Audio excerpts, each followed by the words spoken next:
With the immediate future of New Orleans Saints running back Alvin Kamara's 2023 NFL season currently uncertain, investing in running back in this year's 2023 NFL draft is an absolute must for New Orleans. We got all of that and a little bit of lagniappe for you on today's episode of Locked On Saints. You are Locked On Saints, your daily New Orleans Saints podcast. Part of the Locked On Podcast Network, your team every day.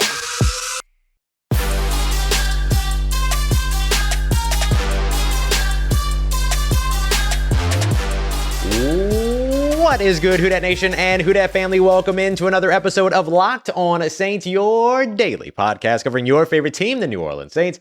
Part of Locked On Podcast Network, your team every day. Thanks so much as always. Speaking of Locked On Saints, your first listen of the day every day. Don't forget you can subscribe and follow for free on YouTube or wherever you get your podcasts. Make sure you never miss a daily episode. As always, I am your host, Ross Jackson, at Ross Jackson Nola on Twitter, your New Orleans Saints expert, credentialed member of the media, senior writer and reporter over at Saints News Network, a part of Sports Illustrated's Fan Nation, here with you every Tuesday on Locked On NFL, and of course, every single Monday through Friday on Locked On Saints. And on today's episode of Locked On Saints, we're taking a look at the running backs in this class. We did a whole linebacker episode last Thursday as we go through our draft prospect sort of look every Thursday. So if you missed that, make sure you go back and check that out. Now we're focusing on running back, especially with the uncertainty around Alvin Kamara's 2023 NFL season. So we'll take a look at the finesse backs that make a little bit of sense, that will have to kind of be rotational guys. We'll also take a look at the power backs who could be the bell cow types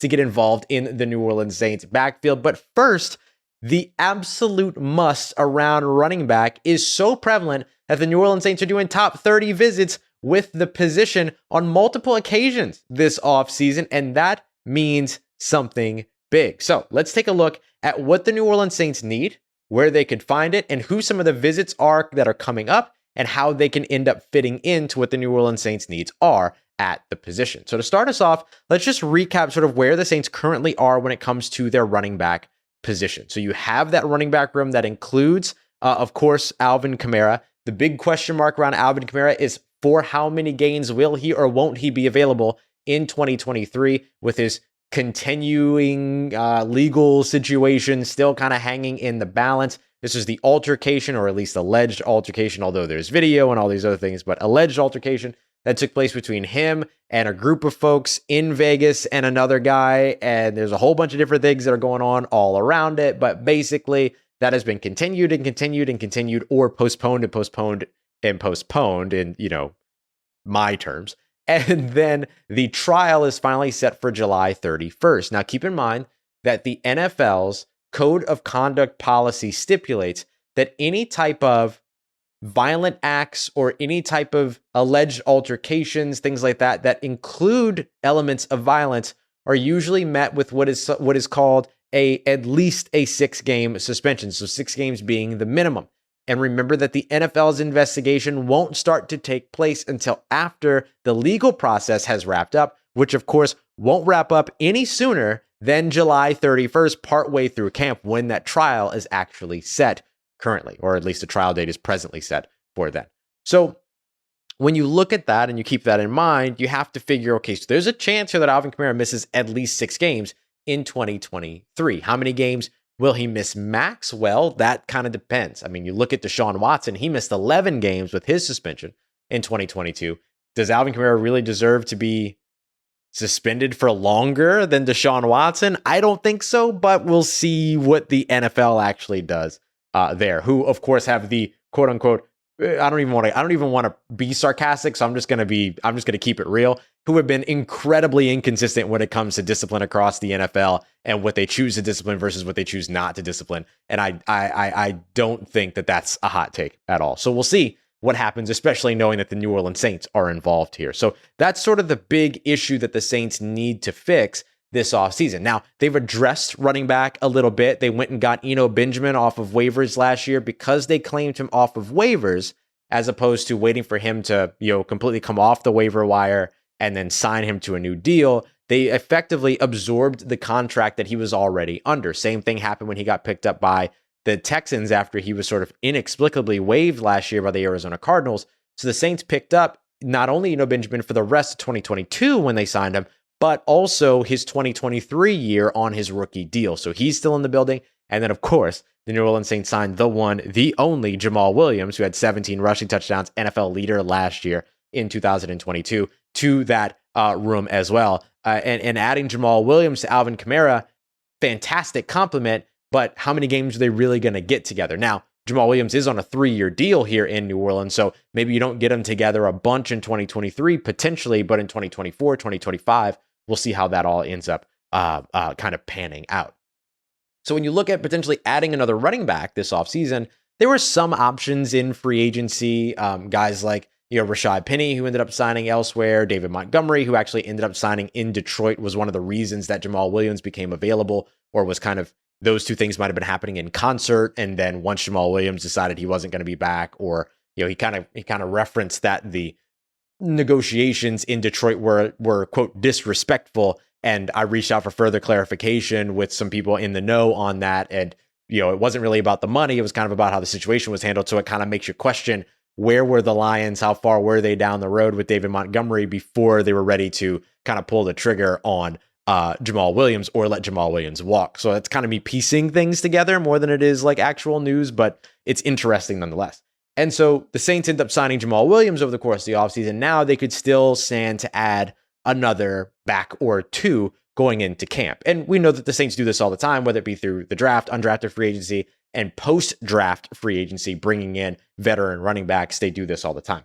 So they have 2 visits so far lined up in terms of top 30 visits at the position. Dwayne McBride out of University of Alabama, Birmingham, who we'll speak on here in just a moment.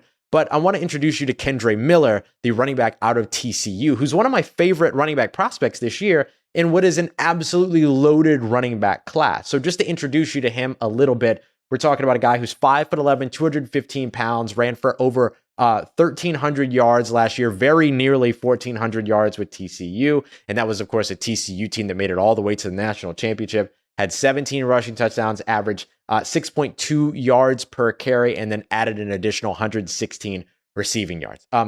His contributions in the passing game are very limited, but when you look at his qualities as a runner, particularly between the tackles, there's a lot of appeal there. He's a patient runner, waiting for blocking and blocks in front of him to continue to develop. Think about kind of Le'Veon Bell's early Steelers days, that patience, sitting in the back, letting things develop, and then utilizing vision to be able to take advantage of what becomes available. And Kendre Miller is one of these, Miller is one of these other guys that's really elusive in terms of working his way through traffic and working his way through contact, even though he's not a super agile, try to juke you out of your shoes, spin move, all those kinds of things that you would like to see from a running back in Madden, for instance, things like that. Really, really good decision maker that goes in concert with his patience at the line of scrimmage. Really fantastic vision, trusts his instincts, which is good because his vision and instincts are tip top. They're really, really good.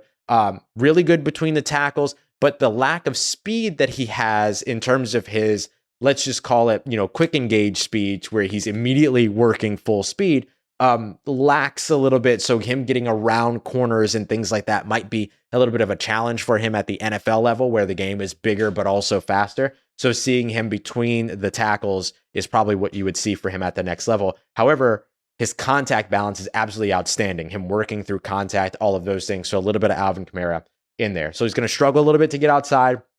Some people have questioned his breakaway speed, but if you watch the Texas Tech game, I dare say there's a little bit of breakaway speed there. Just does it translate to the NFL speed? We'll have to see. And of course, that passing game production is a little bit down as well. And that's kind of the story of this 2023 running back class in this year's NFL draft. It's really, really talented. It's really, really talented. But there's a lot of this or that, as opposed to a lot of all around backs. So there are the backs that are the power backs that can be your bell cow guys, and then there's a rotational third down pass catching backs, the more versatile, maybe finesse guys that you're looking for, but not a lot of blends of both. And maybe Kendre Miller gets there a little bit because of that contact balance and his ability to run through contact. But really, the big thing that you're looking at for him is what can he do between the tackles at the next level? Very likely third, fourth round, maybe early day 3 type of guy. So now that we've kind of been introduced to Kendre Miller and understand kind of what his fit could be in New Orleans, let's take a look at the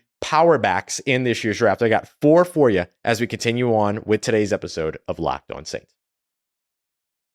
And today's episode of Locked On Saints brought to you by our friends over at FanDuel, America's #1 sportsbook. The NBA playoffs are on the way, and it is now the perfect time to download the FanDuel Sportsbook app, which is super safe, super simple to use, and of course, secure as well. So you want to check it out, and especially if you're a new customer, you're going to want to check this out and not miss it, because you're going to be able to get a no-sweat first bet of up to $1,000. That's bonus bets that come back to you if your first bet doesn't win, which means it's impossible to lose with your first FanDuel bet. All you have to do is download that FanDuel Sportsbook app, and then you can start getting into everything from the money line to point scores to threes drained when it comes to the NBA and much more, even win totals. New Orleans Saints right now, 9.5 wins is the over-under for their 2023 NFL season. FanDuel believing very much in Derek Carr and the New Orleans Saints. Plus, you can combine a whole bunch of stuff in those single games as well for what they call a same-game parlay, which gives you an opportunity for an even bigger payout. So don't miss your chance for your no-sweat first bet of up to $1,000 in bonus bets. All you have to do is visit FanDuel.com/lockedon today. That's FanDuel.com/lockedon to learn more. Make every moment more with FanDuel, an official sports betting partner of the NBA. All right, family, continuing on with today's episode of Locked On Saints. Want to give another quick shout out to Locked On LSU, doing some phenomenal work. Make sure you go and check out Caroline Fenton. Shout out to the Locked On LSU women's basketball team. Just to the LSU women's basketball team, however, go and check out the great work that Caroline is doing. So I want to take a look at now the power backs that the New Orleans Saints could potentially invest in this year's NFL draft, and why the Saints could invest in that position. Thanks so much, as always. Make it Locked On Saints your first listen of the day here on the Locked On Podcast Network, your team every day. Why would the New Orleans Saints invest in a power back in this year's draft? I think, you bring in Jamaal Williams, and I'm super excited to see what he does in the black and gold. But I think that the idea here with Jamaal Williams is that, yes, he's a power back, but they will try to use him in a bunch of different ways. And so maybe having another, especially if Alvin Kamara does miss time in 2023. So maybe having another younger power back to work with Jamaal Williams isn't a bad idea, so that you're not running Jamaal Williams up the middle all the time, and then you can kind of utilize him in a bunch of different ways. Remember, Williams, during his time in Green Bay, was a fantastic pass catcher, was kind of the change of pace guy with Aaron Jones. And so just because the Detroit Lions used him as a short yardage power back and then mixed him in with DeAndre Swift and all that, doesn't mean that that's simply what he can do and that he's limited in that area. You could still utilize him in a bunch of different ways. So maybe having somebody that's a little bit more dedicated between the tackles allows you to maybe free up Jamaal Williams to do all of the things that he's done throughout his career. We'll see if that's the approach that the Saints go. But if they were interested in doing that, there is one kind of all-around guy that would be a really, really good fit here in New Orleans, and that's UCLA's Zach Charbonnet. We would call him a bell cow. We would call him a power back at 6 foot, 214 pounds, but he's got 4.5 speed. He's really, really explosive. It comes in on the RAS metric at 8.72. So he's up there and above sort of what you would consider to be where the Saints kind of quote threshold is, even though they don't use RAS outright. But he had 1,359 rushing yards last year with UCLA, 14 rushing touchdowns, 6.9 nice yards per carry, and then added over 320 receiving yards as well. So you could see kind of the versatility of Zach Charbonnet there, and he's maybe one of the few. He's maybe one of the few in this year's class that has that, but is born and bred really a power back. His ability to run between the tackles, pick up yards after contact, all of that. So Zach Charbonnet, absolutely a guy to keep your eye out on in the second, third, fourth round. And really that's where a lot of these running backs that we're going to look at today are going to hit. I'll have a couple that are maybe fifth, sixth round, but really for the most of these guys, second, 2, 3, 4 is kind of the sweet spot for the larger portion of the running back group. As we're heading into the NFL draft, we'll see if that's the truth once the NFL draft actually gets started. Because again, anyone that tells you that they know exactly how things are going to go in the NFL draft, exactly where players are going to go in the NFL draft, absolutely lying to you unless you're talking about the 3 or 4 top guys in every year. Let's look next over in Texas. Bijan Robinson would be your first round selection potentially there at 29. And look, I'm not a huge fan of taking running backs in the first round, but Bijan Robinson's different. He's a blue chip guy. So if he's the pick, he's the pick. But here's another Texas running back worth your attention in Roschon Johnson. 6 foot, 225 pounds, 4.58 40, a fantastic 10-yard split. Comes in on that RAS metric actually just below, Zach Charbonnet at 8.64. 554 rushing yards, 5 touchdowns, 5.9 yards per carry, added 128 receiving yards last year in Texas. Remember, he was working behind Bijan Robinson. So have we seen all of Roschon Johnson's game? I think it's safe to say we haven't yet. But when you look at the New Orleans Saints, who in the past, guys like Mark Ingram, guys like Alvin Kamara, guys that Marcus Murphy, these players that they have drafted at the running back position year in and year out, wear and tear and career carries are a big time metric for New Orleans when you kind of look at what the prototype is. It's not necessarily just the size, it's how much tread is left on the tires after their collegiate days. And Roschon Johnson is appealing in that way. You get him into the NFL and he's got fresh legs. And I think that makes a big difference in terms of what the New Orleans Saints could be looking at. Another guy the New Orleans Saints have a visit scheduled with is also another power back, Dwayne McBride out of the University of Alabama, Birmingham, my apologies, 1,713 rushing yards, 14 rushing touchdowns, 7.4 yards per carry last year, just 10 receiving yards. So you can already see that the receiving portion of this player is, well below the threshold that you might look at in the NFL. But at 5'10", 215 pounds, doesn't have an RAS score because he hasn't gotten to do much testing this offseason. And that 1,700 rushing yard, 7.4 yard per carry number, he's a power back. He is a guy that you can run between the tackles on first and second down and then send Jamaal Williams out there on third and short and maybe throw him the ball as a tendency breaker, things like that. And so the other thing this protects you against is if, heaven forbid, Jamaal Williams ends up with an injury or something like that, you have this power back that can come in and kind of serve that same type of role, while you'll have Eno Benjamin, who will have a full training camp in the system to maybe pick up some of Alvin Kamara's playbook. So that way you kind of have some depth for Alvin Kamara built in with Eno Benjamin, and maybe now you're just building in some additional depth at running back to help with the power portion of your tandem.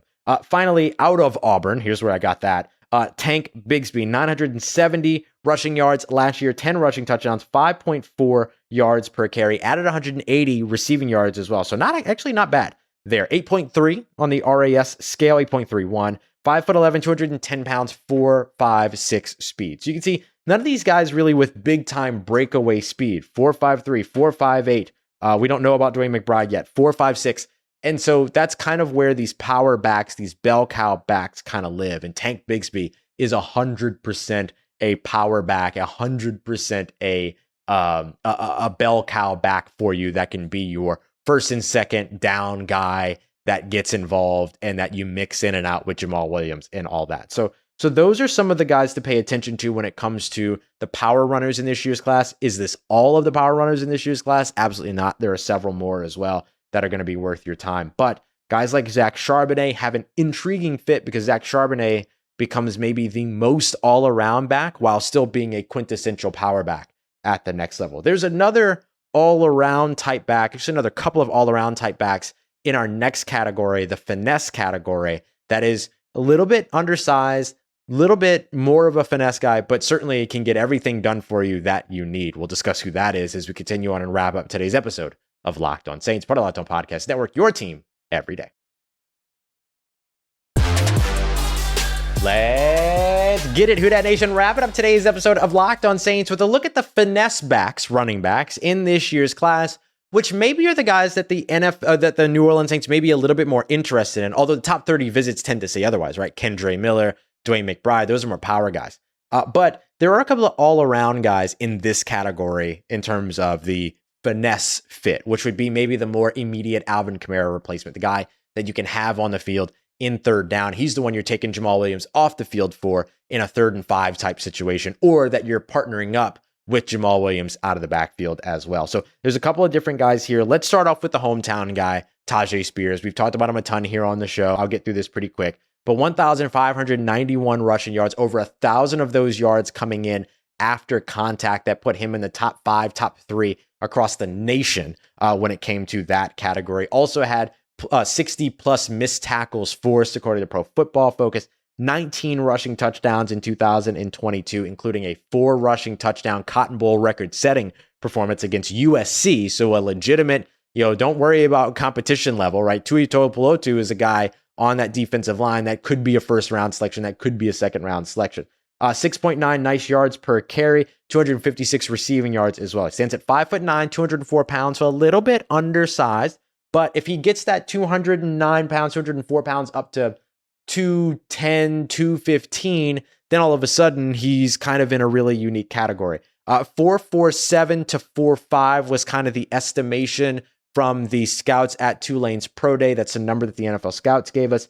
And he has a RAS score. If you're an RAS score believer in terms of the correlation between RAS and the New Orleans Saints drafting, not good news here, 7.46, but RAS also has his 40-yard dash at 4.54, as opposed to in that 4.47, 4.5 range that the NFL scouts told us at Tulane's Pro Day. But you wanted to run between the tackles, he can do that. He's got the speed to get around the edge. Fantastic pass catcher for you as well.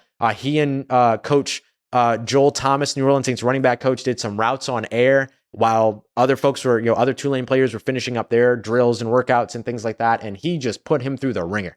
Because I'm not talking about like a couple of flares here, a little out route here, things like that. I mean, he had this dude running Texas routes, posts, corners, all these other things that was a little bit more of an expansive route tree, a lot of different cuts and double cuts, double moves, things like that, that Coach Thomas was working on Tyjae Spears with. And I thought Tyjae did a wonderful job with all of them. So, and Coach Thomas was up close, personal, watching the whole thing. Dennis Allen was there. Mickey Loomis was there. Everybody was there at that Tulane Pro Day. So Tyjae Spears is absolutely somebody worth keeping an eye out on. But if you're an RAS believer, you might have a little bit of question mark here. Next up, that kind of fits the all-around category, but certainly much more of a finesse back. Jahmyr Gibbs, the running back out of Alabama, at 5'9", 199 pounds. Probably don't want to run him between the tackles too very much at the next level, but that 4.36 speed and also plus measurables in the 20 and 10-yard splits. His 8.03 RAS score puts him within the threshold for the New Orleans Saints as well. 926 rushing yards, 7 touchdowns, 6.1 yards per carry, 444 receiving yards. Had, I believe, the most receptions of any Alabama player last year as well. And so not only was he their best running back, he was their best receiver. And so he's a guy that you can put in the slot, that you can do a bunch of different things with, have him run and motion out from the backfield or motion into the backfield, create mismatches, all that. I love the fit of Jamir Gibbs in New Orleans. I'm just going to be honest. I love Tyjae Spears' fit as well, and you love to see the hometown guy stay home. But man, Jamir Gibbs is one of those kids that you just watch him and you see, okay, I get it. I see it 100%. Like I test all of that.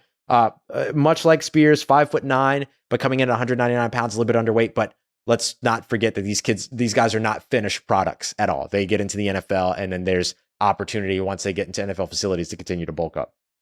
Speaking of bulking up, one guy that doesn't need to bulk up, but you would think would need to, especially running 4.39 unofficial at his pro day, is Pittsburgh running back Israel Abanikanda. So while Tyjae Spears is kind of a second, third round guy to me, Jahmyr Gibbs is kind of a first, second round guy to me, Israel Abanikanda is a little bit more into day 3, third, fourth, fifth round. And so 1,431 rushing yards, 20 rushing touchdowns, 5.9 yards per carry, added 146 receiving yards, has a track background, like true track speed, 5'10", 216 pounds. What he does at that size is absolutely outstanding. Remember, Alvin Kamara is like 5'11", 215, 220 pounds, and he ran, I think, in the 4.5s. When he ran his 40, this guy's running at 4.39 unofficial. That's absolutely insane. And also jumping 41 inches in the air, big time vertical as well. So that shows you the explosion that he has. So not only can you kind of just hand the ball off to him, but his first step and his ability to get sort of that 216 pound behind moving with the ball in his hands is really, really good. And so that's why you look at things like vertical and broad jump when it comes to the running back spot, because you want to know how explosive are these cats once they get the ball in their hands. And Israel Abanikanda is one of the most explosive. 9.88 RAS score, near perfect. Really, really good stuff. A guy that I really like in this year's class, a guy that I really like for the New Orleans Saints, and is much a little bit later, so that if Tyjae Spears comes off the board, earlier than you expect, or you can't grab a Jahmyr Gibbs, or maybe you're worried about Jahmyr Gibbs' size, but you want something similar in terms of that production, Israel Abanikanda checks a lot of the same boxes, but with better size at 216 pounds.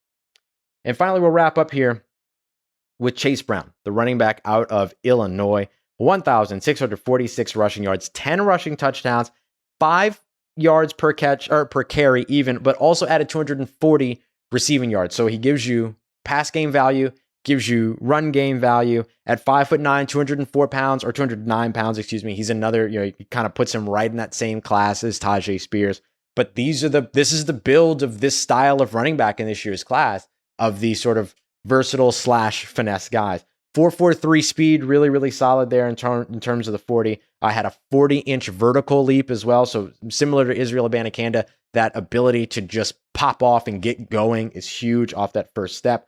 9.79 in terms of the RAS score. So right up there with Israel Abanikanda in terms of relatively ranking highly amongst all of the athletic scores at his position over the course of the history of that metric. So you think about all of those guys, you can add in players like Kenny McIntosh, who's a good pass catcher, but also a fantastic pass blocker. You look at other, players like Deuce Vaughn, who's massively undersized, but man, is he awesome to watch. I mean, just a Mighty Mouse type, not to borrow that nickname from my guy, Sam Mills, Hall of Famer.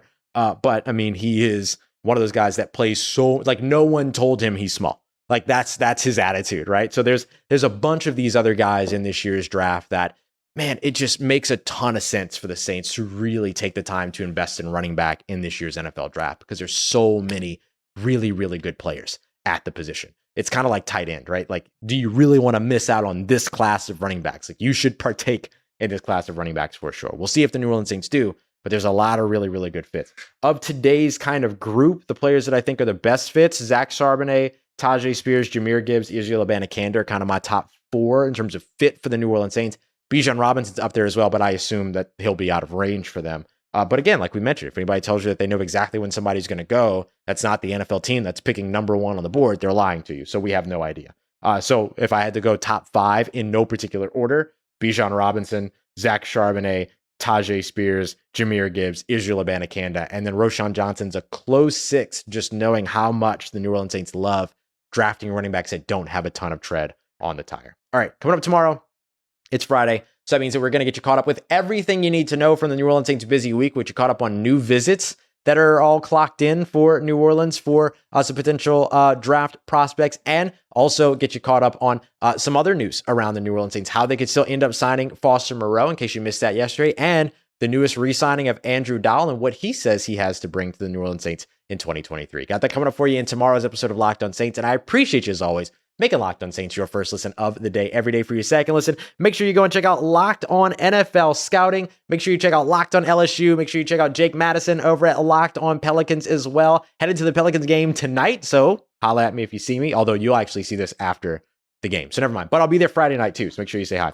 All right, y'all, I appreciate you as always for making me a part of your day, part of your routine, for saying yes to me and the show. As always, if you see me, say hi. If you need anything else around your New Orleans Saints in between these episodes, make sure you follow me on Twitter at Ross Jackson, NOLA. Hit me up. Let me know how the family's doing. Let me know how you living. Let me know how you momming them. And trust you, that nation.